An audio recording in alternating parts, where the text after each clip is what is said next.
17 ఏళ్ల పిల్లాడు, 2.5 కోట్ల పోషకాలు, night 2 o'clock time, 160 speed, licence లేదు, బండికి రిజిస్ట్రేషన్ లేదు.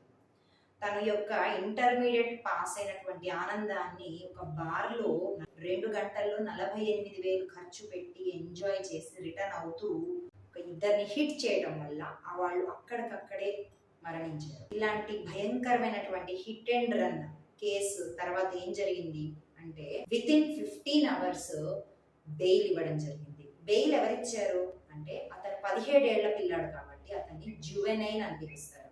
కాబట్టి దానికంటూ సెపరేట్ గా జువెనైల్ జస్టిస్ యాక్ట్ ఉంది. సెపరేట్ గా దానికంటూ ఒక బోర్డు ఉంది, జువెనైల్ జస్టిస్ బోర్డ్. బెయిల్ ఇస్తూ చెప్పినవి ఏంటో తెలిస్తే మనకి చాలా ఆశ్చర్యం కలుగుతుంది. సో బెయిల్ ఇస్తూ ఇచ్చిన కండిషన్స్, తను 300 words తోటి ఒక ఎస్సే రైటింగ్ రాయాలి. దేని మీద? రోడ్ యాక్సిడెంట్స్ మీద రాయాలి. అలానే ఒక 15 రోజులు ట్రాఫిక్ పోలీస్ తోటి కలిసి ప్రయాణం చేస్తూ మ్యాండేటరీ కౌన్సిలింగ్ తీసుకోవాల్సి ఉంటుంది. అలానే రీహాబిలిటేషన్ సెంటర్కి వెళ్ళి డిఅడిక్షన్ కోసము ట్రీట్మెంట్ తీసుకోవాల్సి ఉంటుంది. ఇవి వాళ్ళు పెట్టిన బెయిల్ కండిషన్స్. సో ఇలా బెయిల్ ఇవ్వగానే పబ్లిక్లో బాగా అవుట్రేజ్ మొదలైంది. ఇట్లాంటి హీనియస్ క్రైమ్, ఇంత భయంకరమైనటువంటి క్రైమ్ చేస్తే వెంటనే బెయిల్ ఎలా ఇచ్చారు అని చెప్పి మొదలైంది. అలానే పోలీస్ కూడా ఈ ఆర్డర్ని ఛాలెంజ్ చేశారు.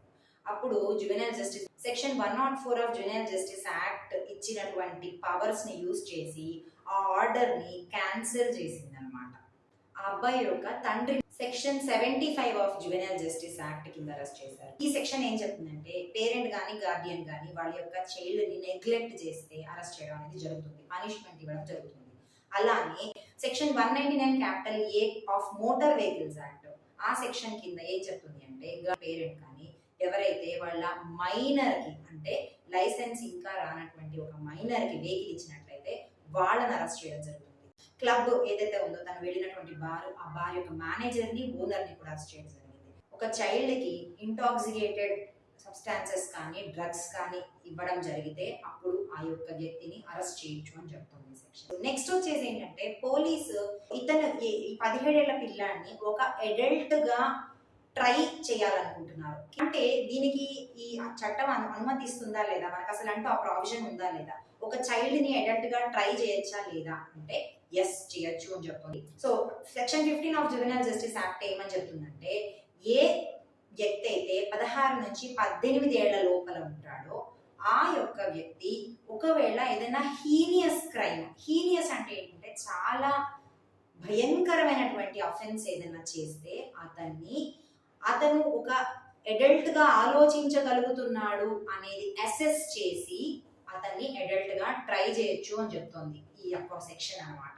సో పోలీస్ కూడా ఈ యొక్క అసెస్మెంట్ అనేది జరిపి, చార్జ్ షీట్ ఫైల్ చేసి అసెస్మెంట్ జరిపి ఈ విధంగా అడల్ట్ గా ట్రై చేయాలి అనేది వాళ్ళ ప్లీ అన్నమాట. 299 కింద కూడా చార్జ్ బుక్ చేయాలి అని పోలీస్ అనుకుంటున్నారు. 299 ఏం చెప్తుంది? Culpable homicide amounting to murder. అంటే ఏంటంటే ఒక వ్యక్తి తాను చేస్తున్న పని వల్ల అవతల మనిషి చనిపోతాడు, చనిపోయేటువంటి ఆస్కారం ఉంది అని తెలిసి ఆ పని చేయటం, అలాంటప్పుడు దాన్ని culpable homicide amounting to murder అని చెప్తారనమాట. ఒకవేళ ఇది కూడా ఈ సెక్షన్ కింద కనుక చార్జ్ ఫైల్ అయినట్లయితే ఆ వ్యక్తికి 10 ఏళ్ళు జైలు శిక్ష పడుతుంది అలాంగ్ విత్ ఫైన్ అన్నమాట. ఇంకొక సెక్షన్ కింద కూడా చార్జ్ ఫైల్ చేయాలనుకుంటున్నారు, అదే సెక్షన్ 304 క్యాపిటల్ ఏ. ఒక వ్యక్తి నెగ్లిజెంట్, తన యొక్క నెగ్లిజెంట్ యాక్ట్ వల్ల వేరే వ్యక్తి యొక్క మరణానికి కారణమైనట్లయితే అప్పుడు తనకి ఈ సెక్షన్ కూడా అప్లై అవుతుంది అనమాట. కాబట్టి ఒకవేళ ఈ సెక్షన్ కూడా చార్జ్ ఫైల్ చేసినట్లయితే according to this section 2 years or fine or both పడుతుంది. అన్ని కూడా పోలీస్ పెట్టాలనుకుంటున్నటువంటి ఎంత మాత్రము మన జ్యుడిషియల్ సిస్టమ్ ఈ సెక్షన్స్ అన్నింటినీ అప్లై చేసి ఆ వ్యక్తిని పనిష్ చేయబోతోందో చూద్దాం.